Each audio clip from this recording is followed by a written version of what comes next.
తెలంగాణ రాష్ట్ర కాంగ్రెస్ ప్రభుత్వం హైదరాబాద్ నడిబొడ్డున తెలుగు విశ్వవిద్యాలయానికి ఉన్నటువంటి పొట్టి శ్రీరాములు పేరును తొలగించాలని ఈరోజు అసెంబ్లీలో బిల్లును ప్రవేశపెట్టడాన్ని తీవ్రంగా ఖండిస్తా ఉన్నాం.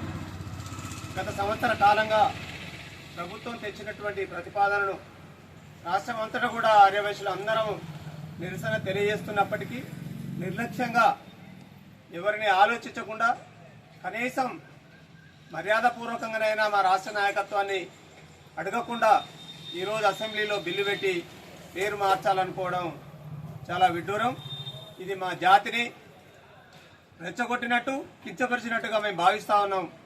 భవిష్యత్తులో ఈ ప్రభుత్వానికి తగిన బుద్ధి చెప్పడానికి ఆర్యవైశ్యులంతా ఐక్యంగా పోరాటానికి సిద్ధమవుతామని ఇప్పటికైనా ప్రభుత్వం పునరాలోచించుకొని పెట్టినటువంటి బిల్లును ఉపసంహరించుకొని తెలుగు విశ్వవిద్యాలయానికి పొట్టి శ్రీరాములు గారి పేరుని ఖచ్చితంగా అమలు చేయాలి, అది అలాగే ఉంచాలి.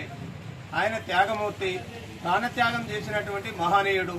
ఆయనకు వేరే ఏ విధమైనటువంటి అపవాదులు అంటగట్టడానికి అవకాశం లేనివాడు. కాబట్టి పొట్టి శ్రీరాములు గారి పేరుని తొలగించడం కోసం బిల్లు పెట్టే విధానాన్ని ఉపసంహరించుకోవాలని డిమాండ్ చేస్తున్నారు.